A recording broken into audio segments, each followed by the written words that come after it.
Donc, mes camarades, mes chers frères africains, si vous avez remarqué, on vous parle d'un seul individu qui a lutté contre toute une nation, contre tout un système féodal, un système monarchique qui était la colonisation.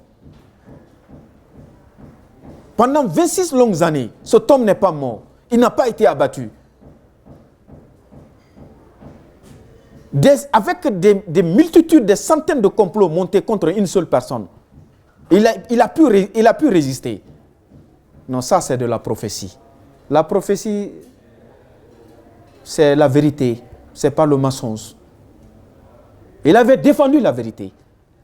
Par la voie des désinformations, ils ont réussi à aller désinformer les gens en qualifiant nos héros de criminels, de dictateurs, pour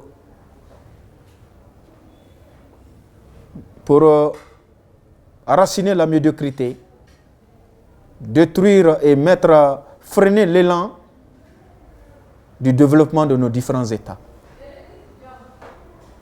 Donc, et après cette indépendance, donc au cours de cette résistance, ces fameuses prisons ont été créées. Parce que là, en ce moment, il avait peur. Il se demandait à l'époque, à qui il faut avoir la confiance? À qui il faut porter confiance? À qui il faut porter confiance? Le camarade Ahmed Sékou Touré. De complot en complot. Donc il a pris une position de légitime défense, d'autodéfense. Parce que s'il ne faisait pas ça, lui-même il allait mourir comme Patrice Lumumba. Il allait être exécuté comme Patrice Lumumba. Parce que je ne pensais pas qu'il allait avoir la chance de fuir comme Dr Kwame Nkrumah du Ghana. Il allait être exécuté. Je connais le poids de nos différents États. Donc le camp Boiro a été créé. Il a été créé contre les complots. Les complots, bon, mais la gestion du camp Boiro a d'autres facultés qui sont supérieures à la mémoire du président Sékou. Une seule personne ne peut pas contrôler tout. Parce que n'oublie pas que même ses propres frères de famille qui étaient avec lui, les colons, les occidentaux, ont manipulé ses propres frères contre lui en leur disant « éliminez-le. Si vous l'éliminez, vous allez prendre sa place. » Vous voyez, c'était délicat. Mais par la bénédiction de nos ancêtres, il s'est en sorti. Maintenant, le camp Boiro, il y avait des innocents. Il y avait des innocents, il y a eu des innocents qui ont perdu leur vie. Mais il y a eu aussi des coupables qui ont perdu leur vie. Il y a eu des coupables qui n'ont même pas été arrêtés, mais ils étaient des coupables. Mesdames et messieurs, avant de continuer, mes camarades militants de l'indépendance, mesdames et messieurs, les forces syndicales et syndicalistes, mesdames et messieurs, les associations de droits de l'homme et de défense, les braves syndicats de Guinée, mes chers militants du Parti panafricain de Guinée, je vous demande d'observer une minute de silence à la mémoire de ces innocents qui sont tombés au camp Boiro.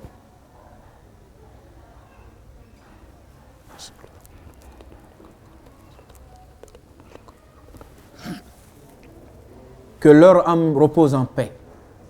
Que le Tout-Puissant leur accorde le paradis. Tous les innocents qui sont tombés au camp Boiro.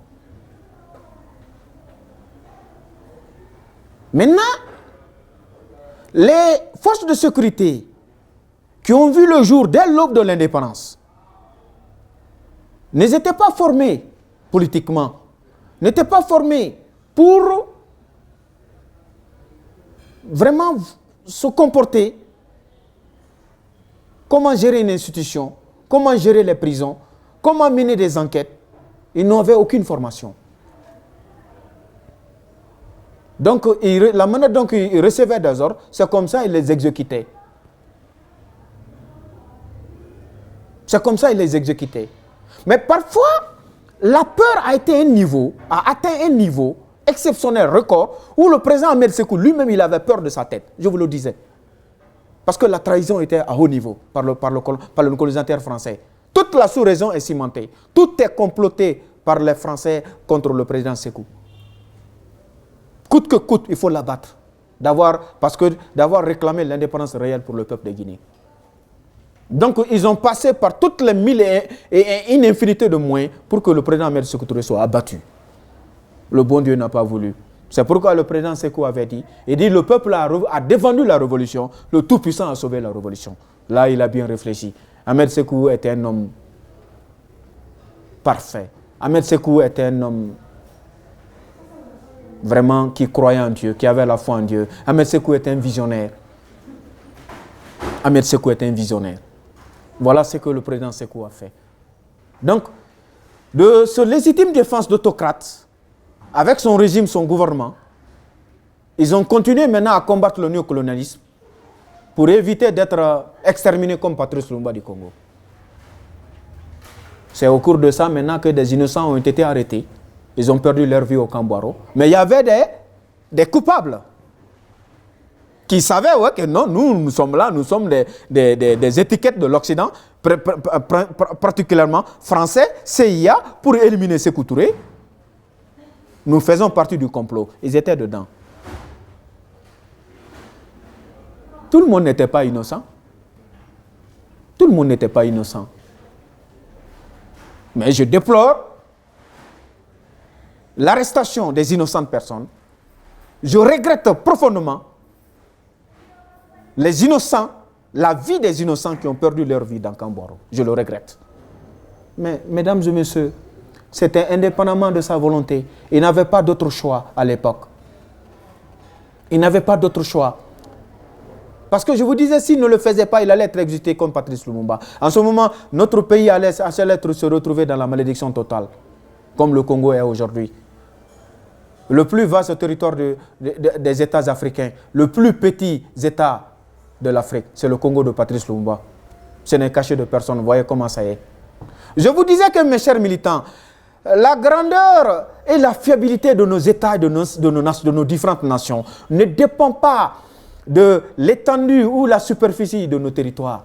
Ça dépend de la capacité de chacun de nous à résister devant le complot du colon. Ça dépend de la capacité de chacun de nous à résister devant l'ennemi. Nuit et jour. Voilà la capacité de nos différentes nations et de nos différents territoires. Ce n'est pas la superficie. Ce n'est pas la superficie qui compte. C'est notre volonté d'engagement qui fait de nous un État souverain, un État indépendant. L'indépendance, ce n'est pas un mot. Ce n'est pas un mot. L'indépendance, c'est un acte. C'est des actes. L'indépendance, c'est un engagement. L'indépendance, c'est un travail de tous les temps, sans exception. Maintenant,